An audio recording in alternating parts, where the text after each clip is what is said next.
on a mobilisé 95 millions d'euros supplémentaires en investissement. Il y a des opérations d'aménagement, davantage de pistes cyclables, davantage de travaux de voirie.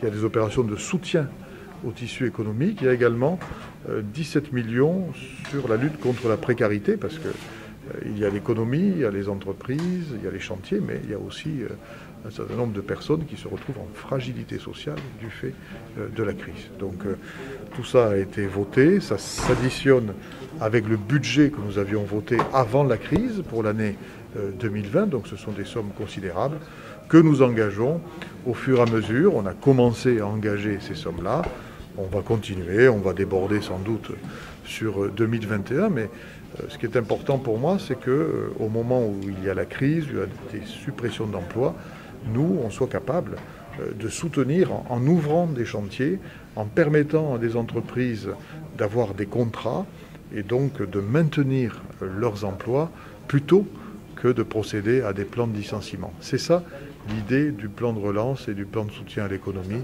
de la métropole, qui vient en complément de celui présenté par l'État et de celui élaboré par le Conseil régional.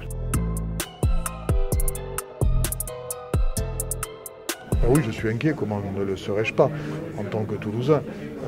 Airbus a annoncé la suppression de 3700 emplois à Toulouse.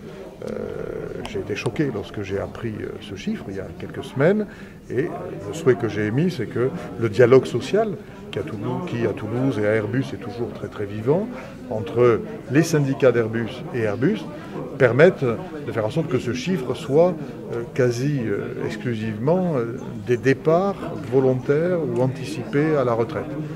Simplement, je ne suis pas sûr qu'on y arrive. Je crains qu'il y ait des licenciements secs.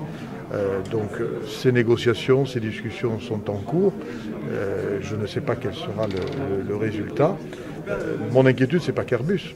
En vérité, mon inquiétude, c'est toute la filière aéronautique, parce qu'on parle beaucoup d'Airbus, mais il y a les équipementiers, les sous-traitants de rang 1, 2, 3, 4, parfois des très petites entreprises, des entreprises familiales, qui sont détenteurs de savoir-faire essentiels dans la chaîne de fabrication.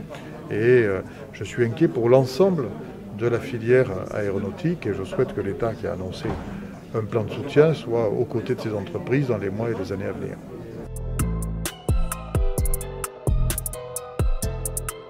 Moi, je souhaite que, dans la mesure du possible, on va le décider de manière collective avec les collègues maires, je souhaite que, dans la mesure du possible, la métropole continue à investir beaucoup, parce qu'à partir du moment où on investit beaucoup, eh bien, on ouvre des chantiers, on donne du travail à des entreprises, on évite la destruction d'emplois, on permet la création d'emplois. On a une chance, c'est que aujourd'hui, quand on emprunte à des taux très très bas.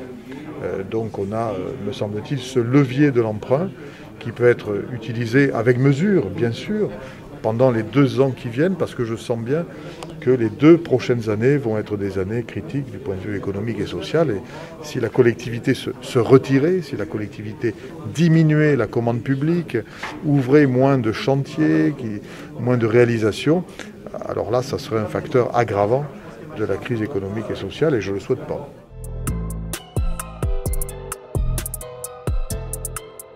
J'ai obtenu d'abord de l'État, c'est fondamental, qu'il finance cette 3e ligne. J'attendais une réponse de l'État pour l'automne 2021. Grâce au plan de relance que le Premier ministre a présenté il y a quelques semaines, on aura une réponse prochainement d'ici la fin de l'année.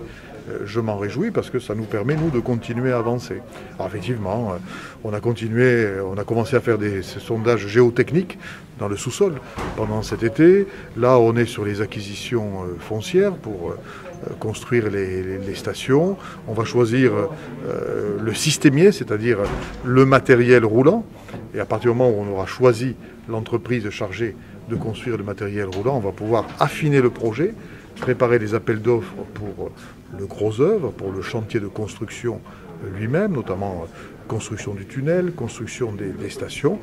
Entre-temps, on ne va pas perdre notre temps sur le plan administratif non plus, puisqu'il y a une dernière étape administrative à franchir l'année prochaine, c'est ce qu'on appelle l'enquête publique environnementale. Donc c'est un document très très lourd, très complexe, très technique, qui se prépare, qui doit être prêt d'ici Noël, qui ensuite va être travaillé par l'État, et puis il y aura une enquête publique de ce point de vue-là, ce qui fait que j'ai espoir qu'avec les appels d'offres organisés dans la foulée, on puisse démarrer le chantier aux alentours de la fin 2022.